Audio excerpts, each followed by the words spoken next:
regarding COVID-19 policies. Julie, are you on? Yep, good morning. How are you guys? Good, good. So you have any questions? How are things progressing? Still at the 200 per week, or? Yep, 200 per week. And we've gotten through our first list of 65 and under with health conditions. They are scheduled for appointments tomorrow. So we'll be doing 100 there. We will finish both the schools by the end of Friday afternoon with all their boost shots. We are taking names for 65 and under with health conditions, 65 and older, and essential workers, and anyone 18 and up. We are starting to take that list. Because at her press conference last week, on Thursday, I believe that was the day it was, she was anticipating to hopefully open it up on April 5th if there was no vaccine shortage. And I believe that has to do with the federal government purchasing of more vaccine. So then what will happen is it will probably free up the Moderna, which we are getting currently right now, so that we will have hopefully more allocations for the Moderna. All right. So is Iowa getting any of the Johnson & Johnson ones anymore, or? I believe so, but I believe they are using that for industries, so they only have to go out there one time. Okay.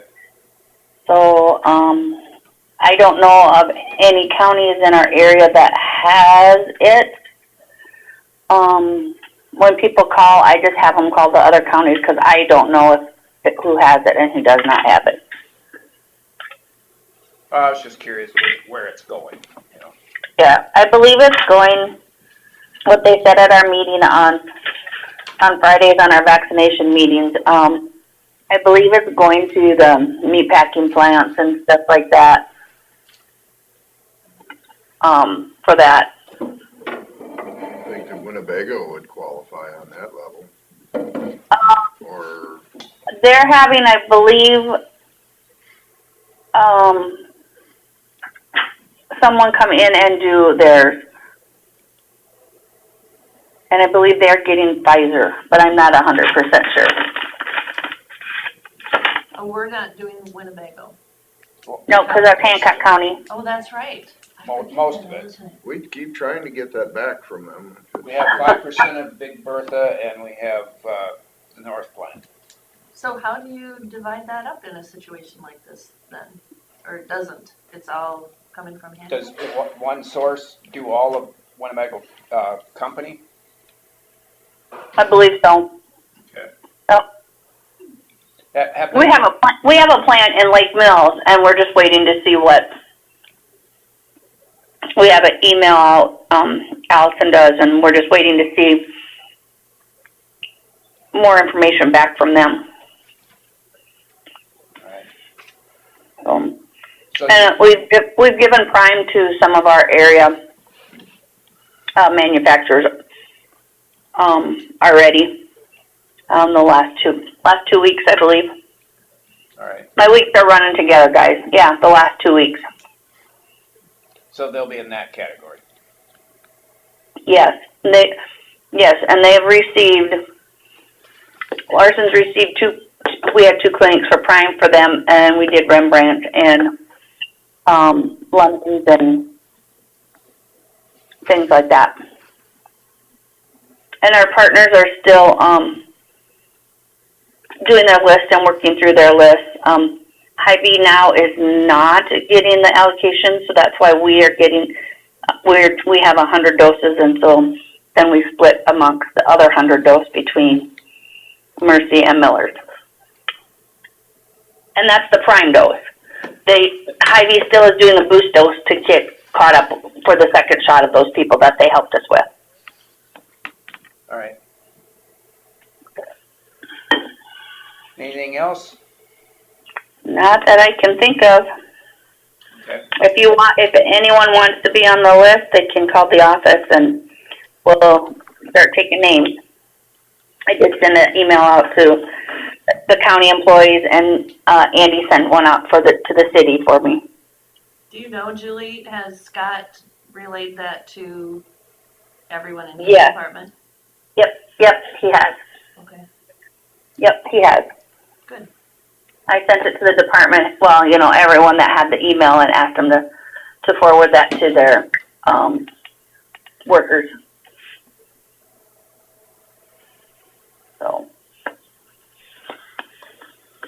All right. Well, I don't think we need to do any changes then. We'll stay as we are.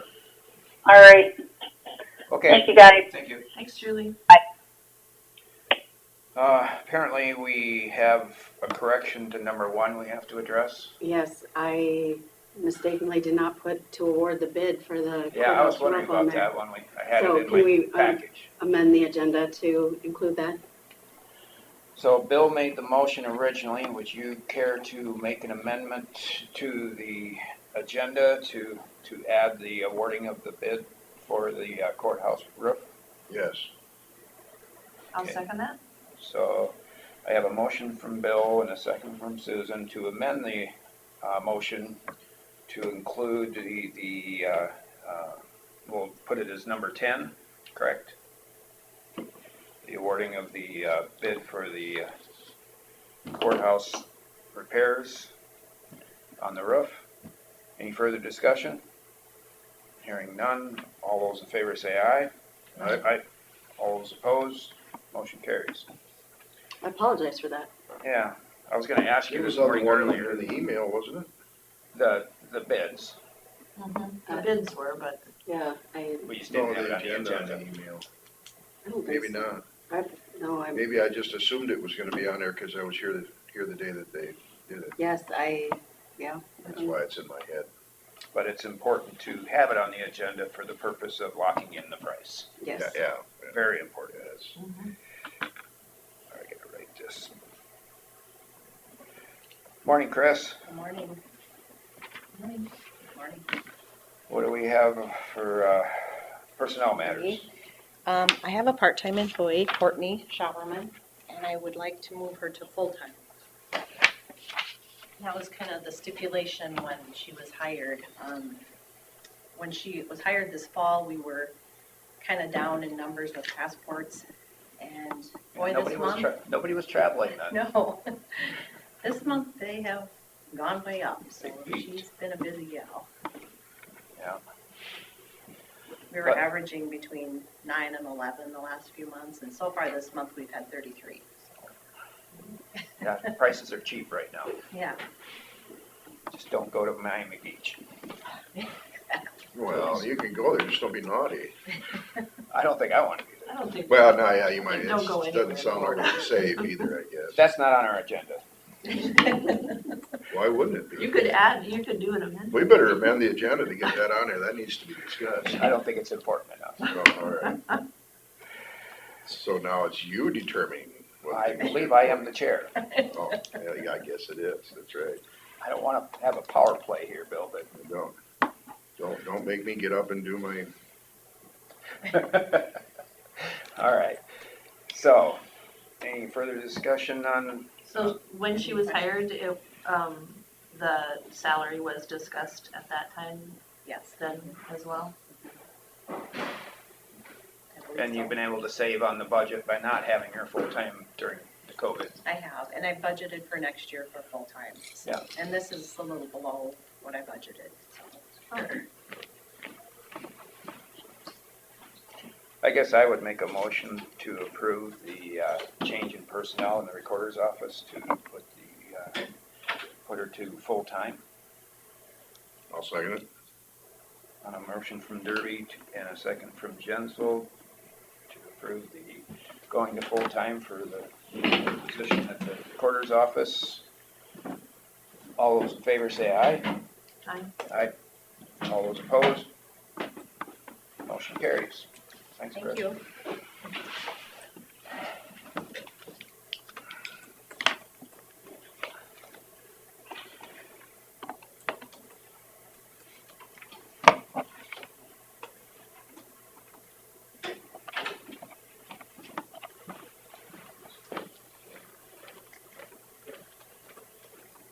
Hi, Scott, we're ready for you.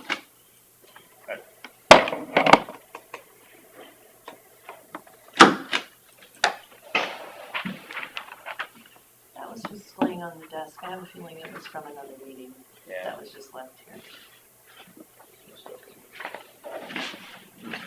Could be somebody that just laid there. Yeah, that could be.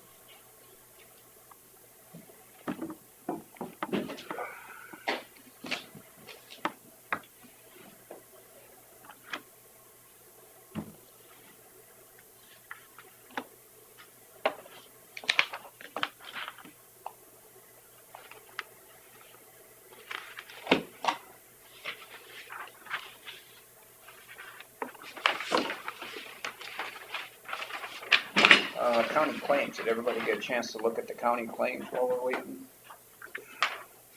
They were sent out last week, just a short one.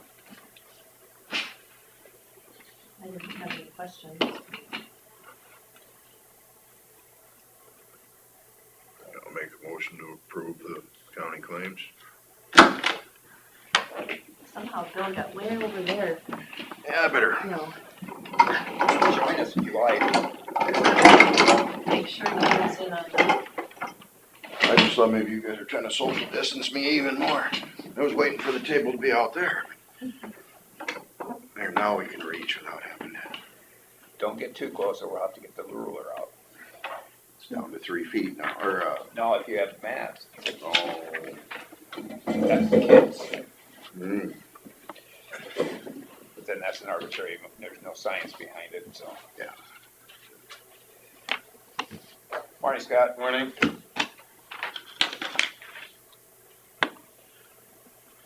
What do you have for us today? Well, I'm happy to say that we've hired Andy Goodmanson for the Hold on. position. Oh, wait a minute. We have a motion on the floor for the county claims. He was walking over there as we, Oh, who seconded it then? the county claims was, well, you I seconded, seconded it. yeah, Oh, sorry. and we voted on it. Okay, good. Go ahead, Scott. Really took the wind out of my sails there. Sorry. Gather your thoughts. All right, gather your thoughts and You, take your you time. need a I was moment. ready to make an announcement and just got cut in half. Thanks, Sorry. Sarah. I've had a rough day, just. Already? Yes, yes. Good. Well, we hired Andy Goodmanson. He's accepted his offer for the Lake Mills position. So, Really glad to hear that. yep, he'll be starting on Monday, it looks like. He's a very talented person. Yeah, we think so. We're hopeful he can fit in quite a few different categories of our work. So he'll be on the dirt crew once he starts, so he'll probably get kind of put right out on projects. And I don't know, I expect him to hit the ground running, so I'm happy to have him. You were telling me that he was already doing part-time work for us this winter, right? Yeah, yep, we brought him on board in January, and he's plowed snow for us maybe half a dozen times or more maybe. In the truck and the maintainers, shown to be very capable operator, fast learner.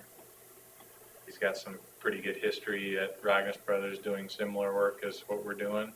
I know last year, a year ago, he worked for DOT too. Yep, this year too, he's been plowing snow for the DOT part-time as well, so. Doesn't he have a diesel mechanics?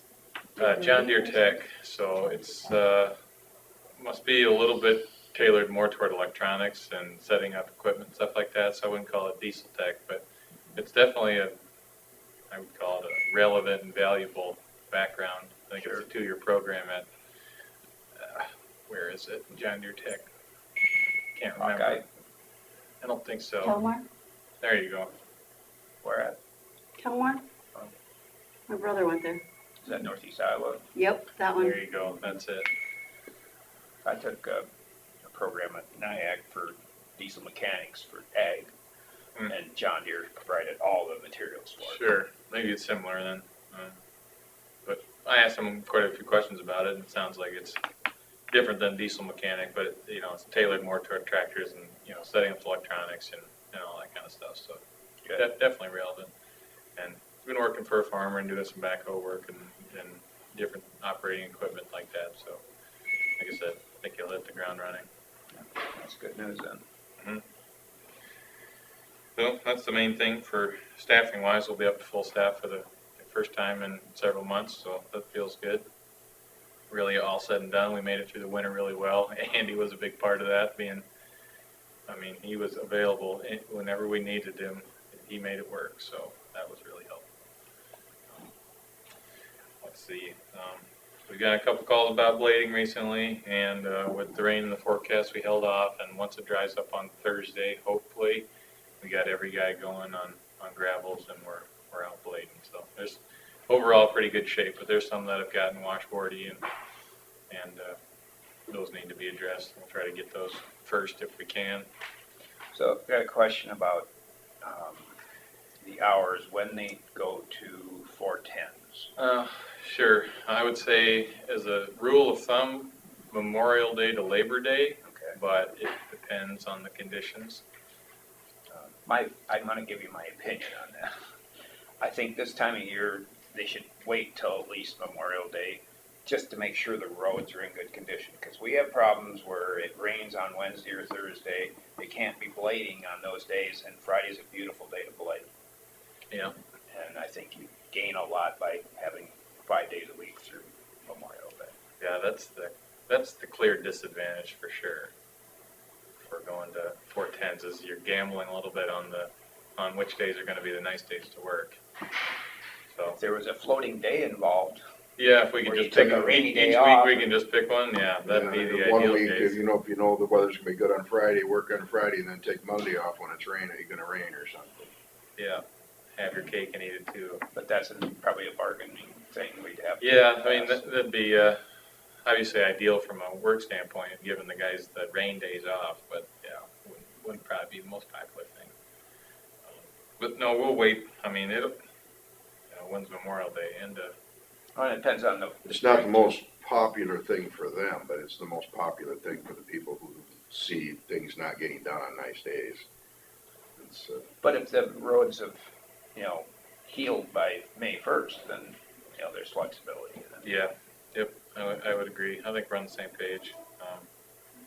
Yeah, we got quite a ways to go. We're still in March, so we got quite a ways to go yet before things change out there. And working 4 10-hour days is, I think a lot more productive for specifically like the dirt crew, who has quite a bit of travel time in the mornings to get going. And for some of the blade guys even too, their territories don't start at the front door of the shop, so they got some travel time there and back. And when we're working 410s, you only have an end of day and a beginning of day 4 times rather than 5 to have to start up and shut down. You get more productive time. Yeah, I think so. So there's One Well, less. there's lunch. advantages to the 4, and I've had explained that to a few of the people that don't think that they should have the 1 day off. yeah, I mean, it isn't like they just get a day off. Well, no, they put in their 40-hour week. Yeah. It's just that Is it always Friday, or do you stagger it and have a Monday, Friday thing? It's always been Monday through Thursday, 6 to 4:30 is their summer hours once they switch to it.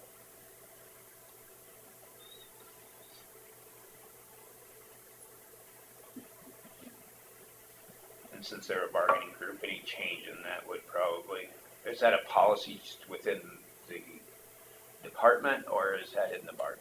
I believe it's in the handbook. Okay. I don't remember. How long has that been implemented? It's been in place for, God, as Long long time. as I've been here anyway, and probably before. So at least 11 years and more. But we've been doing- 17 as long as, I've been here 17 and it's been in as long as I remember, so. Really?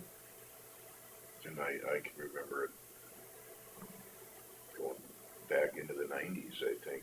The friends that used to work, like at LB or whatever, it seems like even back then they had the 4 10-hour days. Do you think it's worth talking to the guys and see if, as an option to them, if they wanna take a rainy day off and work on a Friday or something. Conversation can't hurt ever. I don't know why any of them would want the rainy day. when Unless they have the next day errands is to gonna run. be Sunday, or Saturday, or Well, Friday, Saturday, But Sunday. just and it's making gonna it be an Sunday. option, not demanding it. Yeah, I I know. mean, might be always somebody that had plans for that weekend, long weekend, you know, but so you might have one or two that might not want to, but if everyone else, if they knew they couldn't work this day, but they could work on Friday, there might be a bunch of them that might choose that. There might be one day earlier in the week they wanna take off or something. Maybe. Overall, the guys are pretty dedicated to their routes, so, you Yeah. think on one hand, maybe they would. On the other hand, you wouldn't want probably, two guys working and the rest of the crew not. You wouldn't have mechanics handy and stuff like that. It would if be a things went- scheduling nightmare Yeah, if they got to mechanics. pick and choose. Probably be kind of an all or nothing, sort of thing. Do you feel that there is more productivity because of the 10-hour days, the getting into it and getting out of it at the end of Certainly. the day? Certainly. I found that when I was in management too, it's like it takes an hour to get people going, and it takes an hour at the end of the day to get them out of, Seems like it. put it away, Yeah, get back to the shop, whatever. But the drawback is the weather. Yep. yeah. And to the trucks going back and forth, they can't just do a half a round. So however it works out, they gotta make sure they're done by the clock, end of the clock, so they're not infertile when it hits 3:30. And we're paying overtime, so. Start and stops take time, so, yeah, it's Well, definitely. it's kind of new to me that I guess I really wasn't aware, to be honest with you, that was the case. My only thought on it would be that it seems like there shouldn't need to be any overtime then. When you have those longer days, more productive, that kind of stuff. So is there much in the summer? Overtime? In the summertime, we have very limited overtime. I'd say the only case would be if we're hauling rock to one of the guys' territories, he'll maybe stay a half hour late to cover up what all the 7 truck drivers are doing. And that makes sense, otherwise you're having 7 guys quit a little early. So one guy, maybe half hour, whatever. And then sometimes if our bridge crew gets in a jam, and let's say it rains on a Wednesday and they got box culvert coming on Monday or Tuesday, they'll make sure they're ready for the Tuesday, because we have to have everything just so in order to do our box culvert projects. The crane's gotta be there, the truck's gotta be there, all at the same time, and they're all, the dollars are, going up by the minute, so it's just gotta be planned perfectly. So sometimes they'll work Friday in the summer, those, crew of 3 or whatever. And if it does rain, then that creates different conditions where you're working too, there on the box culvert. Yeah, certainly. So overall, the truck drivers and grader guys, they don't have overtime in the summer. We're really trying to get it burned up, all the stuff they accrue in the winter, if anything.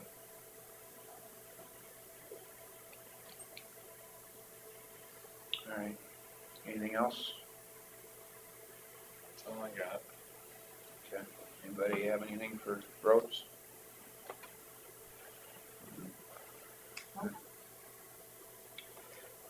I guess call Chris.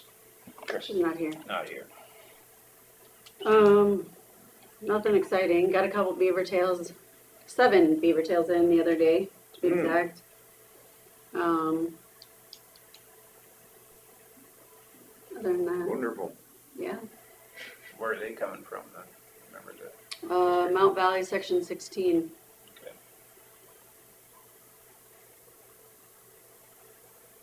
DD 5, lat 20. All right. Kind of surprised you guys don't mount them on the wall in your office. It's tempting. I would imagine. Just kind of like hanging objects. Yeah. So is there a bounty on Yeah, $50. 50? Mm-hmm. But you have to have landowner or leaseholder sign Landowner off on it. signatures, and It's gotta be in a district, drainage district. it's got to be in It's drainage charged to district. the district, Mm-hmm. so they're paying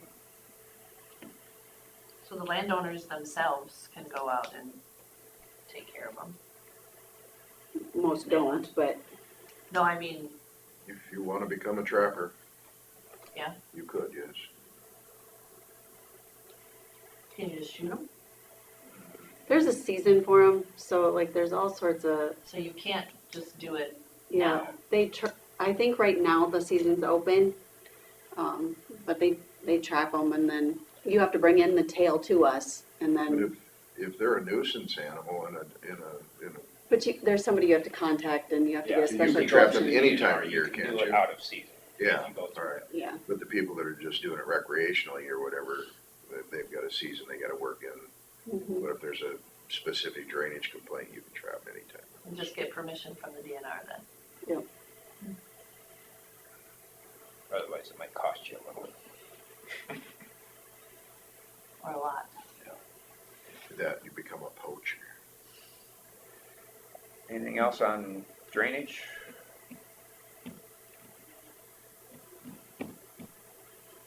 Okay, anybody, did you go by the Scarville one? See how, did they just get up to the railroad on that one? I didn't know. Sounded like they were gonna try and connect to the railroad pipe.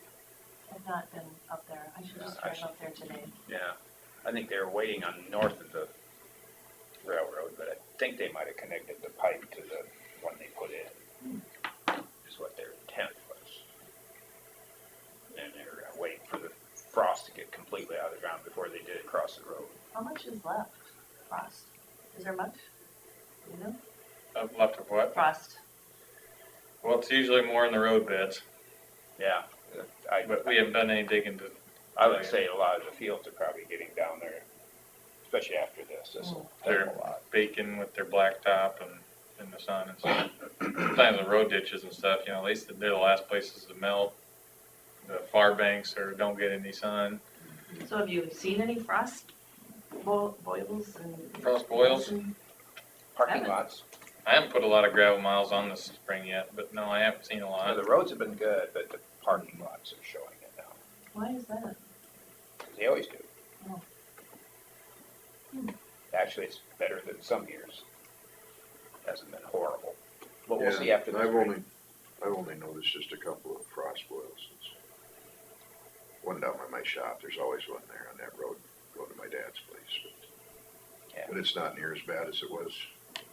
I have a parking lot for my apartments. and Right now, it's just kind of spongy. Mm. Yeah, And at some point, it may go.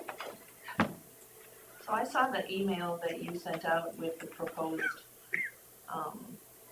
blacktopping and The maintenance and construction map. yeah. Sorry, I didn't know the title of it. So we're going back to secondary roads. Oh, sorry. Go ahead. Sorry about that. I forgot to ask earlier. So was there any clarification on any of that? I was trying to understand it. One was, there's 2 toppings that you're gonna do and 2. Seal coat projects, maintenance projects, yeah. We've been trying to expand our tool chest of maintenance strategies, and seal coating, I think, is by far the most economic choice, and it hasn't been done here for a number of years, but I really think it's something we need to do in order to minimize the capital we're putting into reconstruction projects. Mhm. So, Sorry, I jumped out of order. Well, we got 9:30. so the Mill Road or R16 north from 842, and then R72 north from the Winnebago Church up to 69. We are planning to seal coat this summer. That's something that I haven't done before, so that'll be interesting. Oh, Sioux County does it. Many counties around us do it, north and south, and to Minnesota. Cities, like City Lake Mills does it. so how long will those be closed for, those expansions? There'll be one lane road for a day or two, Oh, that's all. just in segments. Yeah, it's fast. Just gotta wait for it to cool off, roll it in. Yeah, so the process, what they do is they use a truck, they spread oil, they put limestone chips on it, roll it in, and open the traffic. Okay. In our case, we'll be putting a fog seal over top of it, which is a really thinned out asphalt. try and control the dust and some windshield chip complaints. So hopefully that does the trick. Thanks. All right, it's 9:30 or thereafter. Let's with our Gardner and Thompson to discuss 2020 audit. Good morning. Good morning. Good morning. Any questions, or you just want the run-through, or Let's do a run do the through. run-through? Okay.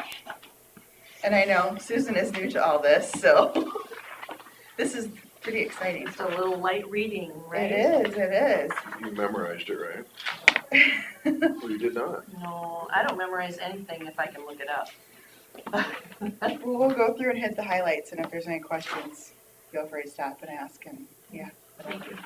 Okay, so we'll stop first at page 2, which is Gardner and Company letterhead. It's the independent auditor's report. This letter just goes ahead and explains that the purpose of an audit is to opine on whether or not the financial statements are fairly presented. The purpose of an audit is not to determine if there's been fraud or errors or irregularities. You know, if we do run across situations like that where there's an adjustment that needs to be made, we will let you know. But the purpose of the audit is to opine on whether or not the financial statements are fairly presented. The audit is based on tests and samples. We don't look at every single transaction that goes through the county during the fiscal year, and so our opinions are based on our test work. This letter also goes ahead and gives the opinion on the financial statements. And for the fiscal year ended June 30, 2020, we have issued an unmodified opinion, which is what you want to hear. That means there is a clean opinion. And so then the letter just goes ahead and gives you the accounting verbiage and jargon with that. The management's discussion and analysis then starts on page 5, and it goes the next several pages.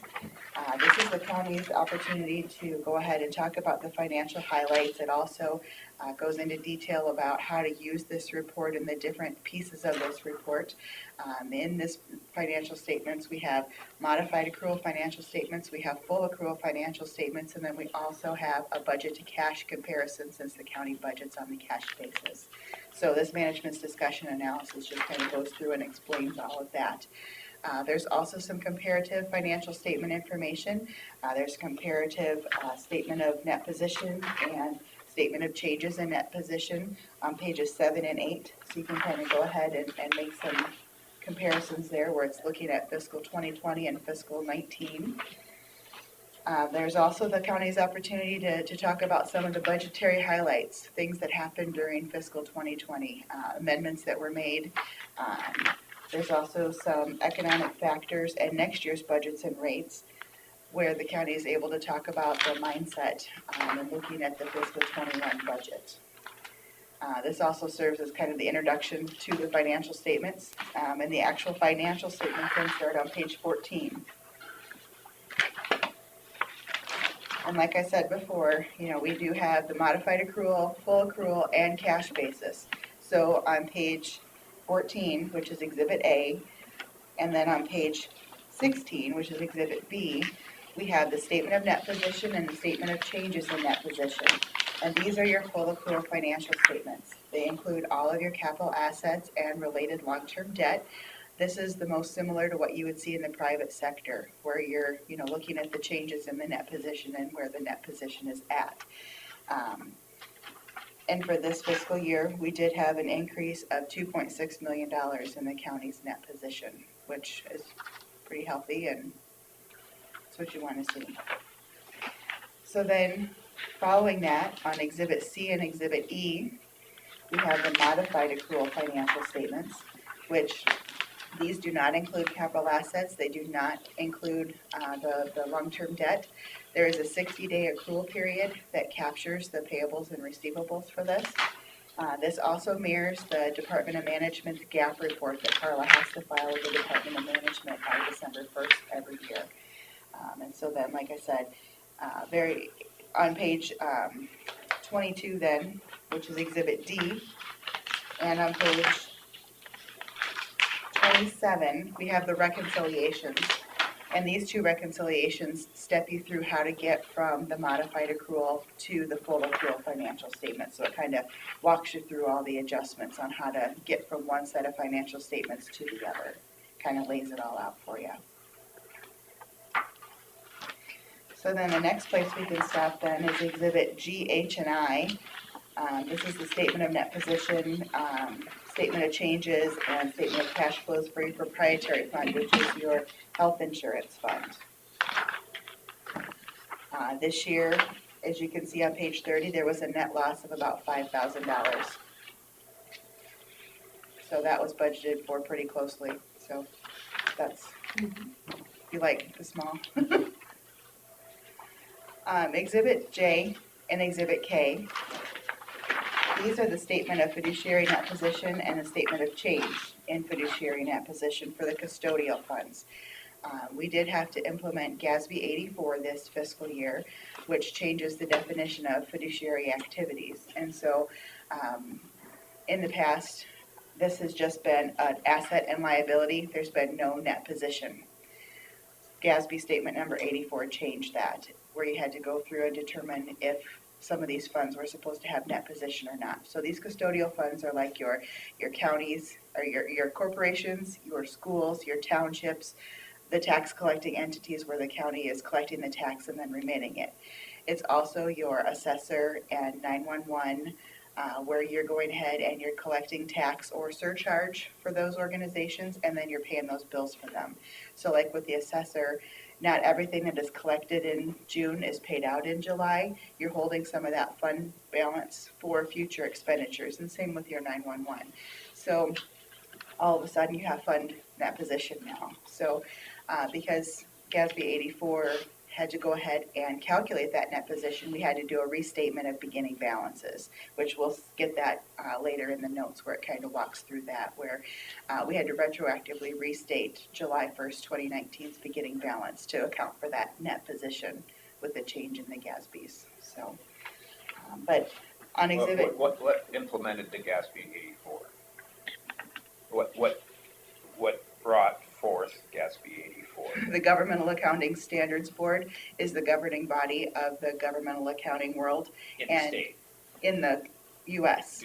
It's okay. national, yep. Okay, all right. And they go ahead and they determine the accounting policies and procedures that are to be implemented by all governmental entities. And so they're the ones that issued the pronouncement and then the implementation guides. So for each of your, they used to be called agency funds, now they're called custodial funds, but for each of your agency funds, you had to go through and complete a flow chart and answer these questions as far as who owns the assets, what's the purpose of the assets, are they going to be remitted to who, and you had to go through and answer this flow chart then for each of your agency funds to determine if they were still fiduciary in nature or if they should be reclassified as a non-major governmental fund, which would have put them in your budget and then also on your cash and gap report.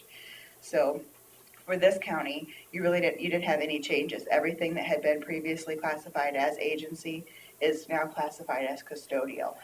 The big difference for your county was the fund net position, where we had to go back through and calculate the beginning net position for all those funds to be included on the financial statements.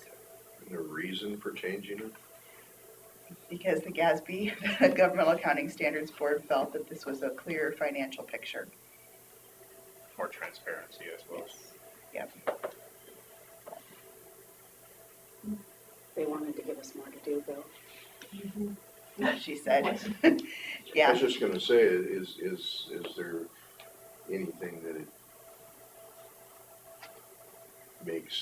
really makes better? Just makes it, Some of the things that they just created more work?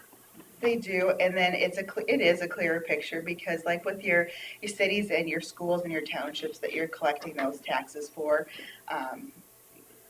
previously your assets had to equal your liabilities.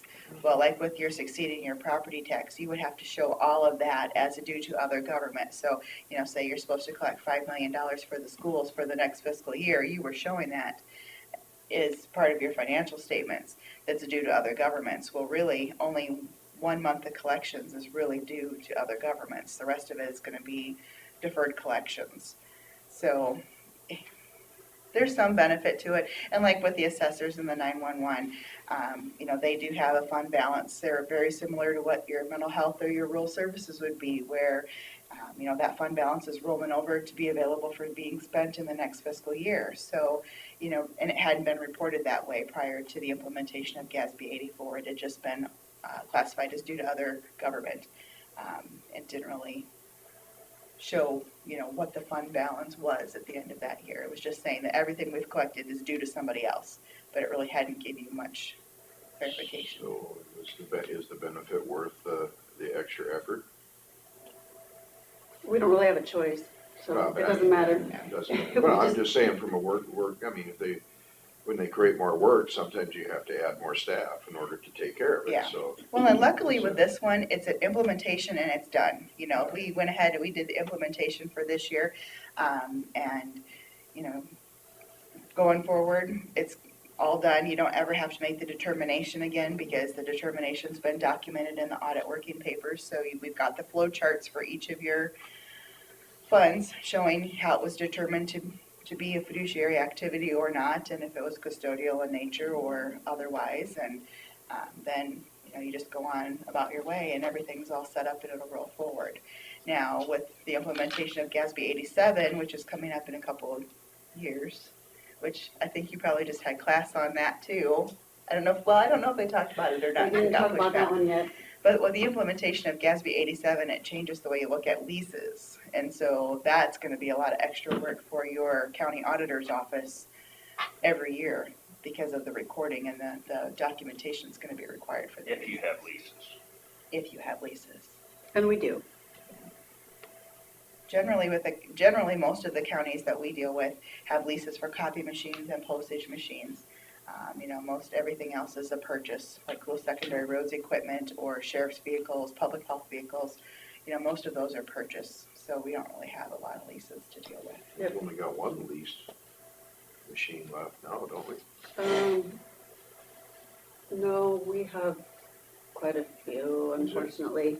And conservation leases, tractors and stuff, so we've got, and we do postage machines and copy machines, and so there's a few yet. I mean, we're working on getting them off leases, but like the other day, somebody in the sheriff office bought a new something without consulting the IT guy, and then you have a whole, you know, so.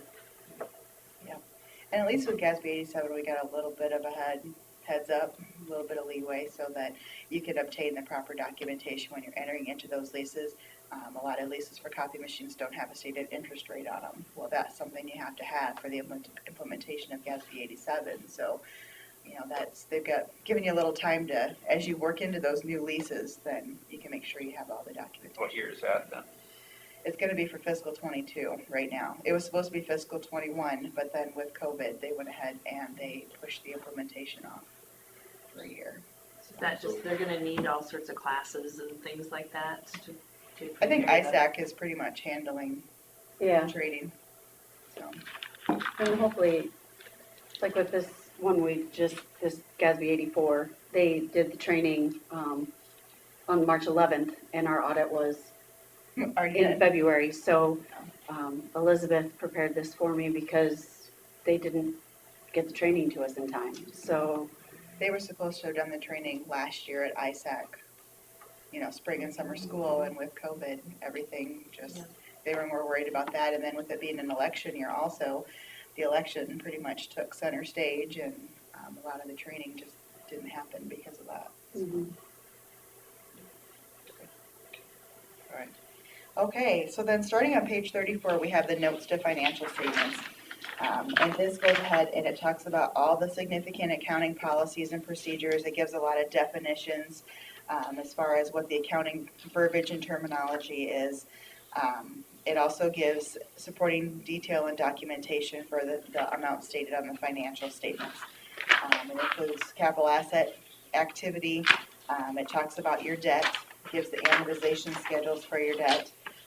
There's several pages of pension plan actuary information that we're required to include. The actuary goes ahead and prepares the information for us to go ahead and stick in our report. The footnotes also talk about your insurance and your health insurance. More actuarial information about other post-employment benefits, which is really, really interesting. Talks about your mental health plan. The accounting change and restatement one, which is the GASB 84 that we just talked about, is on page 60. And this is note 16, and again, it just goes ahead and it talks about how the county implemented GASB statement number 84. The change in net position was an increase of $707,000 was the calculated amount that we restated the net position by. So that just goes ahead and discloses this. We do have a paragraph in there about COVID and how, you know, that situation continues to evolve, and the true economic impact is probably might not ever be known. And then on page 61, then we go to the budgetary comparison schedule. Because the county budgets on the cash basis, we go ahead and we include this in the financial statements as required supplementary information. So this is going to be cash basis, cash in, cash out. We present the original budget along with the final budget amendment so that you have the original and final budgeted amounts. The actual is all the governmental funds, cash in and cash out.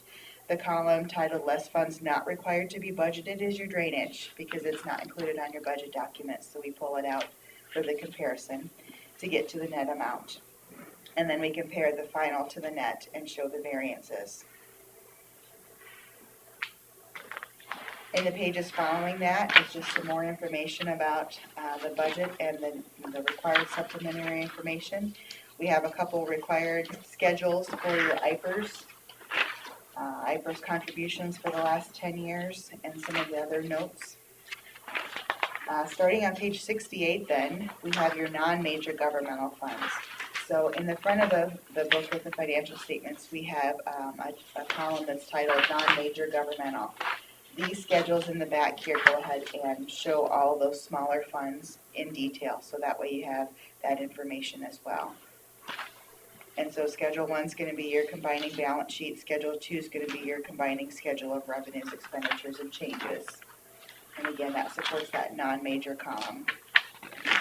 Schedules 3 and 4 then are about the fiduciary net position of the custodial funds. So again, that gives all the detail for those. And then those totals are presented in Exhibit J and K in the front of the book.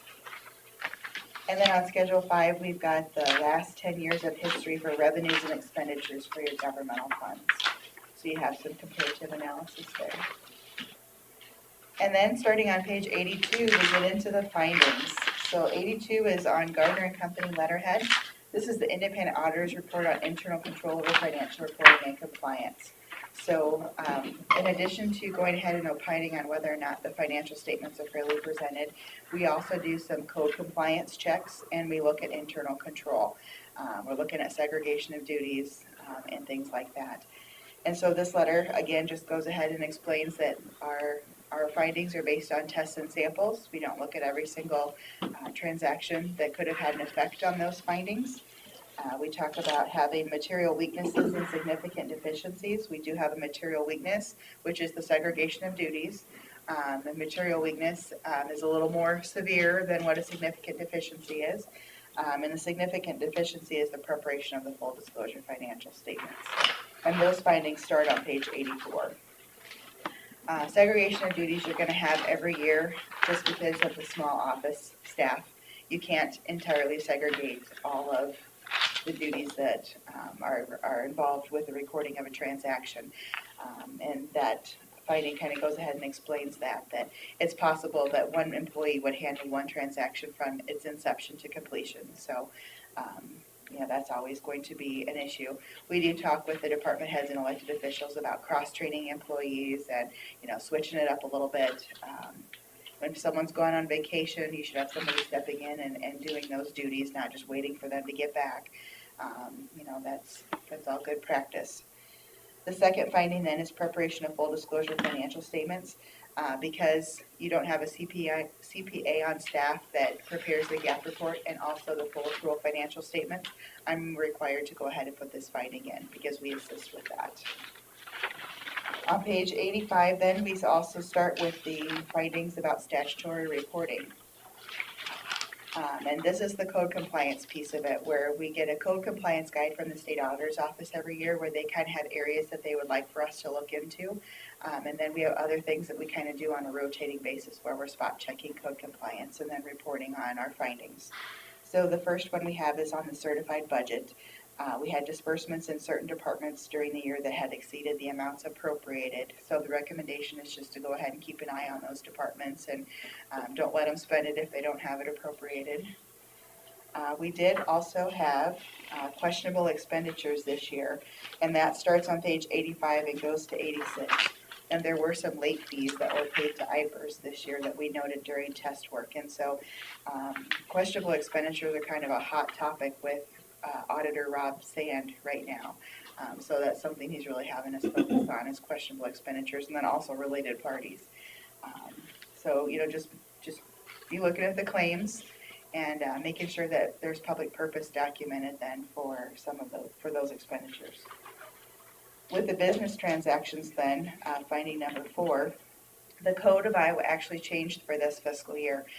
The potential conflict of interest threshold had been at $1,500 for as long as I can remember.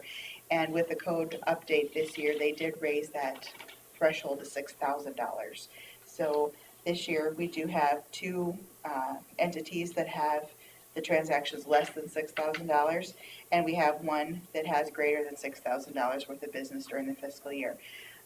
However, the related party doesn't participate in the acquisition of the services. So there's no finding associated with this, it's just disclosure that you did have, you know, business with these related parties during the fiscal year. And then the last statutory finding we have is on page 87. And that's in regards to the tax increment financing. And this is just, we got the cart before the horse.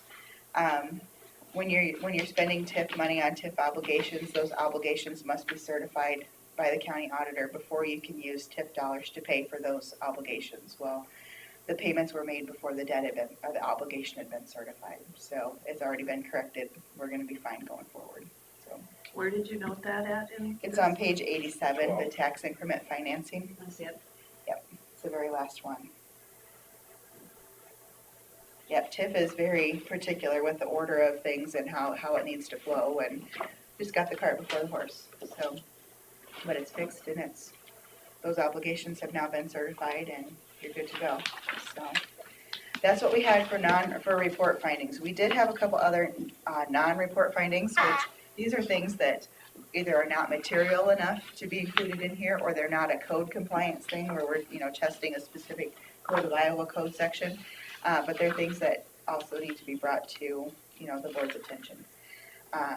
We do have an issue at the sheriff's office. The sheriff's secretary is the only one who does any of the bookkeeping and accounting functions, even when she's not gone. That's one of those situations where it waits until she gets back. So, you know, now we have a new sheriff. So when my staff was out to do the field work for the sheriff's office, he was pretty receptive and to, you know, getting involved with that and looking into that. So that's something I am thinking we're gonna, you know, we'll get away from here in the next fiscal year. Treasurer signature cards. We had an authorized signer for a retired employee. The signature card just hadn't been updated at the bank, so that's being taken care of also. Let's see.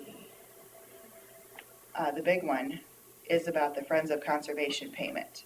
And during our test work, we noted that the Friends of Winnebago County Conservation Group had made the first payment of $69,000 to Rognus Brothers for site prep work that had been entered into by the county.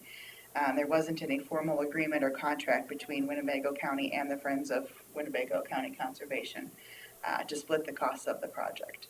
And that's something that we talked about when we were here for the audit. You know, we visited with Kelsey about making sure that the Conservation Board and the supervisors are all on the same page, so everybody knows who's doing what, everybody knows who's paying for what at the inception of this project. So, and what the role the Friends of the County Conservation Group is going to play in this whole project before you get down the road too far with it. And Kelsey and I did talk to Robert, and they're going to, when the building is ready to go, they're going to transfer that money to the county, and then the county's going to pay for all the building going forward. Okay. So, yeah. But it's just, you know, we kind of caught this at the inception. We caught there was an invoice that Sarah was looking at when she was doing her test work for the capital projects, and that kind of started this discussion, and realized that not everybody was on the same page, so sounds like that's taken care of then too.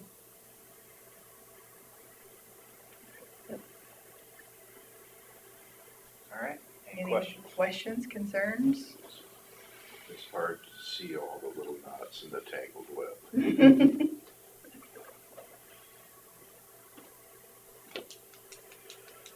Well. Actually, I wish I had 10% of your brain. It's amazing. That's impressive. Well, the nice thing is, this is all you do. Yeah, it is. It is. We've specialized in counties, and we do cities, a couple cities too, but like with the governmentals, it's the TIF and the drainage, and yeah, it's, Being the jack of all trades and the master of none isn't the way. I tell everyone to find something and specialize. yeah. As long as you're good at it. Yeah, there you go. Well, I I never found one I was enjoy it. any good at, so. I enjoy yeah. it. My husband gives me a hard time because he's like, you go to all these counties and you're doing the same thing. And I said, yeah, but it's different everywhere you go because everybody's got different software. Everybody's got different problems, different projects they're working on. And I really enjoy it, so. So what is the best suggestion for us to be with this, the conservation project, for us to keep on? When we talked earlier, we talked about either the Friends needs to do it or the county needs to be the one paying the bills. It shouldn't be both entities paying the bills. So that's where we talked to Robert, and he said when it's time, and that's being held back a little bit because of COVID too, and the price is going up. So once we get to the point where we're starting to do the work out there, then they'll transfer the money to us. We'll pay all the bills. Then So will it be our responsibility to oversee that? it's More so it's than- Robert's responsibility. Okay. But you are the auditor, so you have to be aware of everything he's doing too. I'm feeling like we need more updates.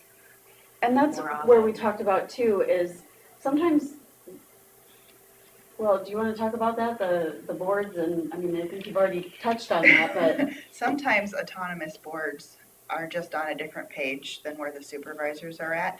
And it seems like the last 5 years it's gotten really bad. It used to be everybody was pretty much on the same page. Everybody was a county employee. Everybody had the same, You're benefits. talking generally across. I'm all the talking counties. generally across all the counties that we deal with and, that I've talked to my colleagues about because it's, it's a statewide problem. But in the last 5 years, it just seems like some of those autonomous boards have kind of gone rogue and want to do what they want to do, and they just don't really want to stay consistent with county policy, which makes it really tricky for Carla in the auditor's position.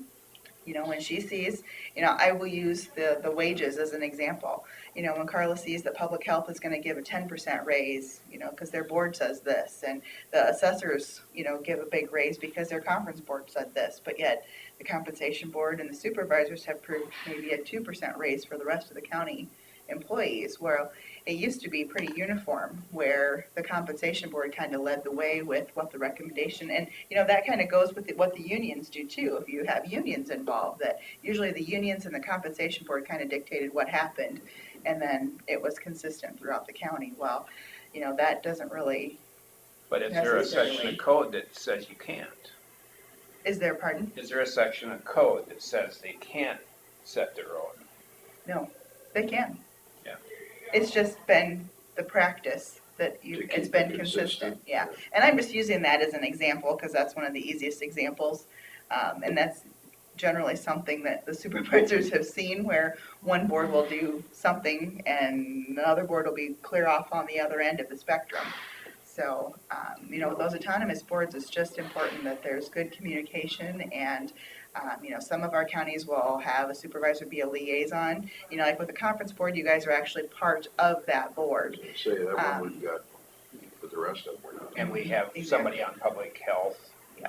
But conservation doesn't, and Yeah. that's, Willie used to go to all the conservation meetings, so, I really feel that there should be somebody, especially with this big project going on, there should I be agree. somebody That's- going to those Willie, meetings. Willie That's why was I just brought a it up. liaison, he wasn't a board. Right. In Right, some counties, they actually have a board member They that's. do. as I'm one feeling as- that this board just needs to have more hands-on with this big project. I think that's wise. And communication is key, you know, that's just, and I think that's what led to this, you know, the question that we brought up during the audit, you know, we didn't know what Friends was doing, we didn't know what the intentions were there, and it just needed to be communicated how the project was gonna progress, Yeah. preferably before you got too far into it, I agree. so. Yeah. And it can- Generally, I think that conservation board, for the most part, has stayed within the recommendations. Yep. I was gonna But say, they've I never haven't- had a project this Just one year, I large. think, they had recommended something higher for Robert. That was about it. And it's one of those things that's, you know, 99 counties and 99 different ways of doing things, so, the important thing going forward with the project is just making sure you have good communication, and if, you know, you choose to have an official liaison, you know, that maybe sits in on some of those meetings, or, you know, if you just attend as a citizen too, you know, and get the information there also. You know, whatever is gonna best fit the needs of your county. And I think on the conservation project, I think, yeah, we do have a heavy stake in that, so I think it'd be nice if they were put on the agenda so that we could visit with them again soon.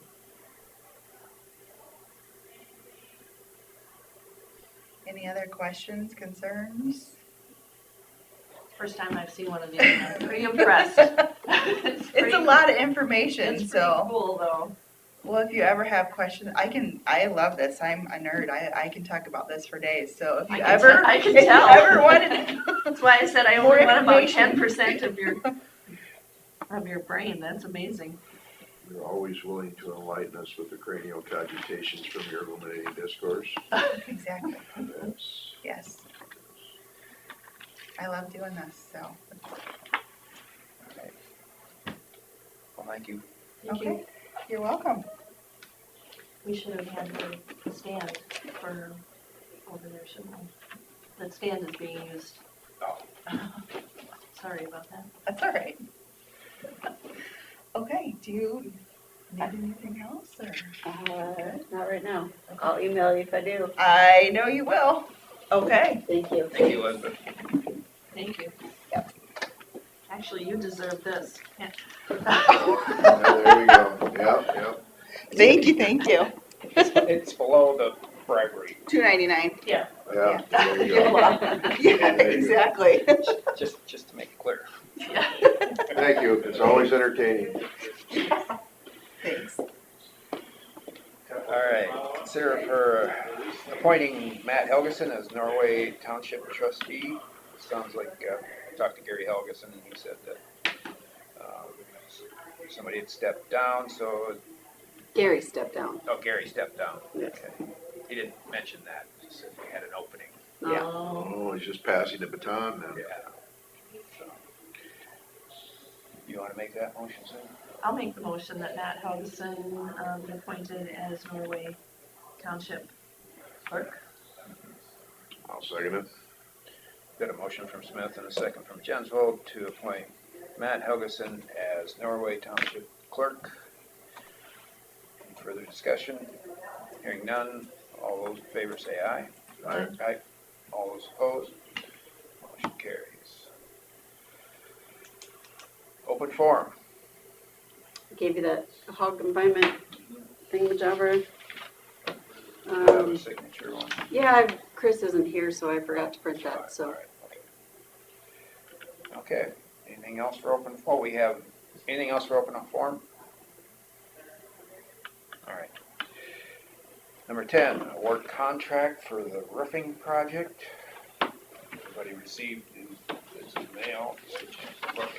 I didn't totally understand it, so you're gonna have to There was only one explain. bid, right?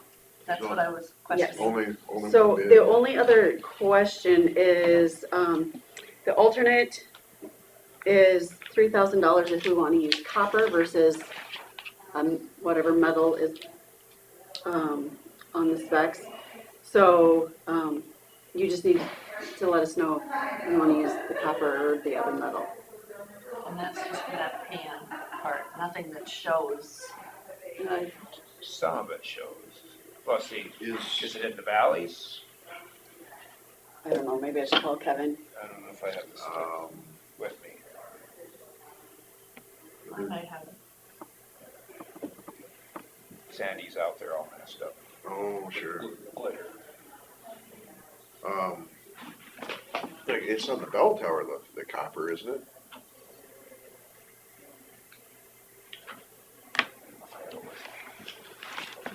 On the thing up there, it says Kevin's number, it's 590 something.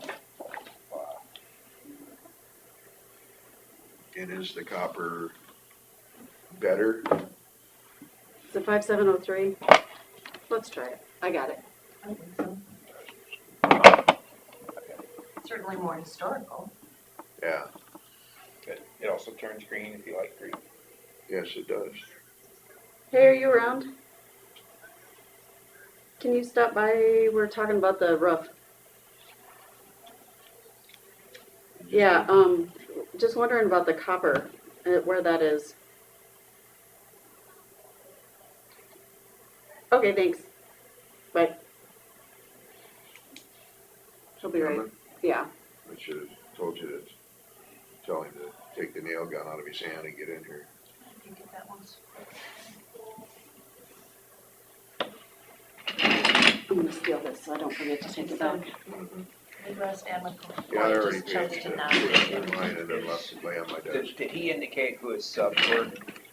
I was gonna have her tell They you were over at the that phone to meeting, take the so nail it's gun out of your hand Midwest to get in here. Roofing and, They're doing Bring it with you. there's like 3 or 4 people that he's having help him. Subcontract. There's a Yeah, roof, that's how or you- the they flat roof person, there's Say Midwest that you can pass Roofing, a lie there's some, detector and then test, there's is you somebody put a else. tack in your shoe. Was Each McCoy time one they of ask you a question, you push that tack in and then they get the same Neither one nervous of these. reaction. Yeah, I've Everybody. heard, Midwest is. Yeah, I don't know either, but I don't know if that nail I know gun he would has work for them. McCoy was the one that was out of state I'll be busy Right. passing out Yes, if that Mama. happens. and would have had to hire a certain percentage of, No, that's not an Iowa law, that's only for But Illinois. we can take preference Yeah. in bidding for an Yeah, Iowa. I've got a an buddy Iowa of mine company, to okay. the roof once. Just can't choose to a local versus a farther away in the state. We all held him and If they're from Lee County, it doesn't matter. it's hard to bend over Okay, good and to know. untie your boots too when you're at the right angle. So do you have some information on this copper, where it goes? No, well,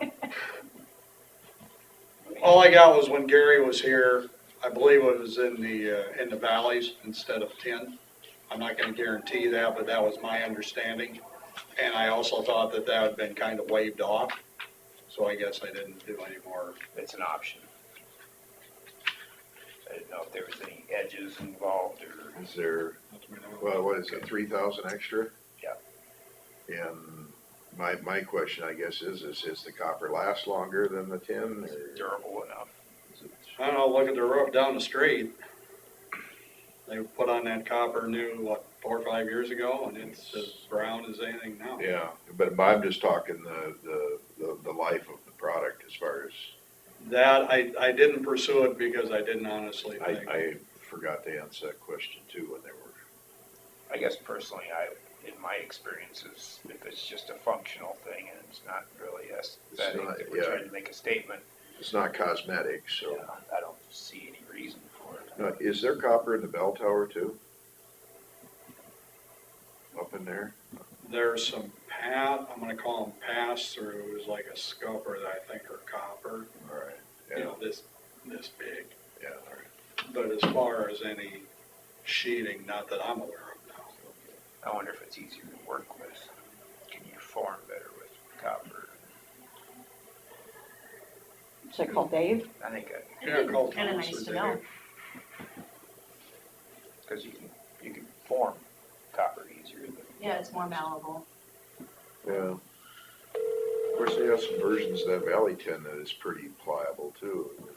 It's probably more historical.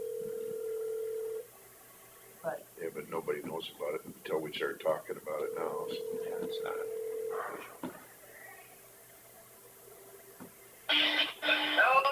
Hey, Dave, It's Carla. I'm here with Kevin and the supervisors.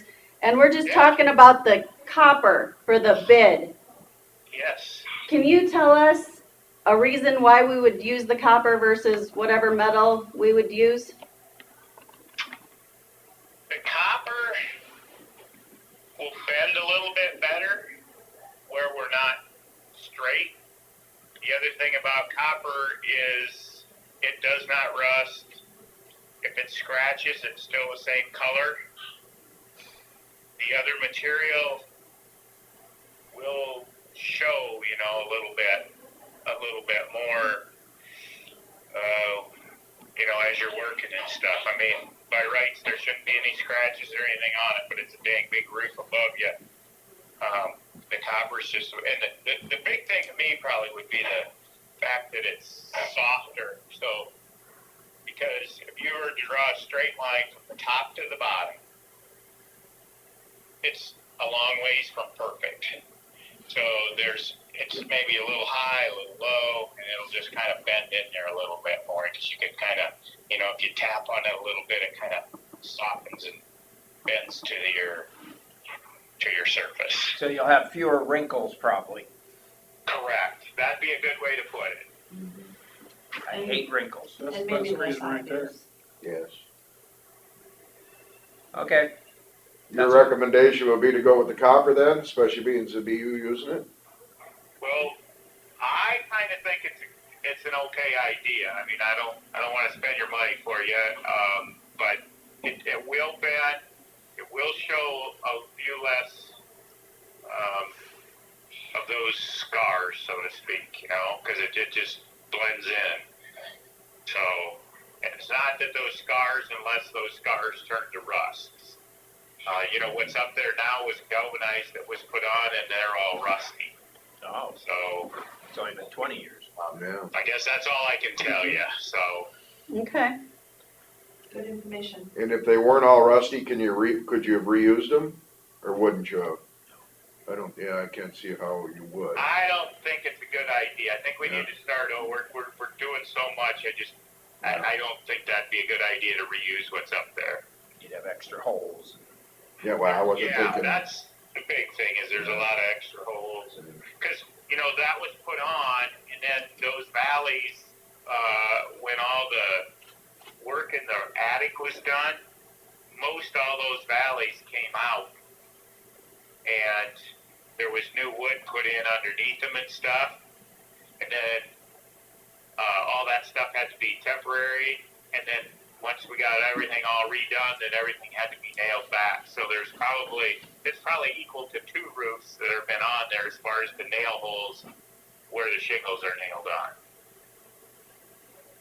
Okay. Well, I guess Makes sense to you. I'm sold on the copper. I am too. Yeah, and and the bid come in less than what we had anticipated, so we have the room for it, so. Yep. Sounds like the right choice. All right, Dave. Thank you. Yep, you bet. Okay. You bet. Okay. Bye-bye. All right. Bye now. All right. Somebody want to make a motion on that then? I'll make a motion to approve the award the bid to Dave Randall Construction for, With the with the inclusion inclusion of the 3,000 for the copper. Second that. of a motion from Jensvold and a second from Smith to award the contract to Dave Randall Construction and include the alternate for copper. Any further discussion? Do we need to mention the amount of the bid? I gotta get my glasses. And Yeah, I know. Yeah. talk about all of that. Well, yeah, so in this contract, his base bid was $413,318. And That was closer he to had that. an alternate of $3,000 for going to copper instead of galvanized. Then he had unit brick replacement prices for if there were problems as they were doing the Yeah, roof. yeah, And that's where I feel confident that Dave's the right person for the job. yes, I was very happy The to see. brick, the stone, and the stone tuck pointing, so we know there's probably gonna be some of that when they tear off the old and put on the new, so. Yeah. Just makes it better when he can coordinate with that, so. And his brick replacement price was $17.50 a brick and $1,750 a stone. And it was $50 per joint on the stone tuck point. So, any further discussion? Hearing none, all those in favor say aye. Aye. All those opposed, motion carries. Hey Terry, just something to put in the back of your head, and it does pertain to the roof, is that, well, they're here and set up and have lifts, and now we're gonna go ahead and get have them install heat tapes or Midwest. One of the two will install that, and we'll just have to get them wired, but then we'll be ready for winter. We won't be hustling trying to get somebody back to do it, so. But I mean, the cost of that will be below any bid thresholds, way below, so. Well, yeah, anyway, Just it's gotta FYI. make a special trip here to do it over the fact that they're already here. So They're here, and Yep. the iron's hot, so to Well, that speak. makes sense. So, just FYI. All right. Thanks for your work on this. Yep. Well, that looks like the end of our agenda. Oh. We stand adjourned.